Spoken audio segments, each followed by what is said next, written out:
My name is Joseph Warren, and you're watching the public speaking tip of the day. Today, I'm going to be telling you about what is hands down the best way to make a point when public speaking or communicating in general. This is a technique that will have your ideas sticking in people's heads for years to come. But before I do, let me illustrate with a story. About a year ago, before the pandemic, I was a part of a Bible study group that was led by a minister. And I remember after one of our sessions, I was just chit-chatting with the minister, and I told him that I like public speaking, actually that I love public speaking. And usually when I tell people that, they just start laughing and they're like, I hate public speaking. Why do you like public speaking? But he said it was a huge part of his job, of course, when giving sermons. And he gave me a cool technique that I've used many times. And I remember it as P.I.A. P is for point, you make a point. I is for illustration, you illustrate your point with a story.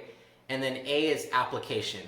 You tell people how they can apply that point to their lives. And he said that was his formula as a minister for giving sermons. He'll make a point, illustrate it with a story, and then tell people how they can use it in their lives.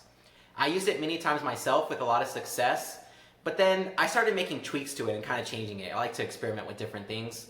So that is how I came up with my own technique. And really the way that happened was I was thinking about the importance of stories.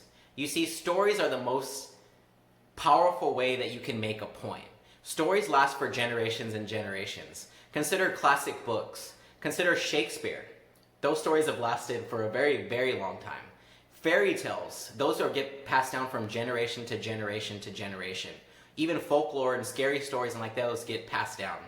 Stories stick in people's minds. So the absolute best way to make a point is to first start with a story. And that's how I came up with my own public speaking method, which I'm going to tell you about today. It's called the I.P.A method. I, illustrate your point with a story. P, tell people what your point is. A, tell people how they can apply that point into their lives. That is a technique, and my challenge for you today, the application if you will, is to carbo load your public speaking and your communication with stories. Remember the I.P.A method. Don't just tell people what you believe, tell them why you believe what you believe, then tell them what you believe, and then challenge them to take action on that. Tell them how they can apply that to their own lives. Remember, if you want to boost your public speaking with some hoppy goodness, use the I.P.A method today. Bon voyage.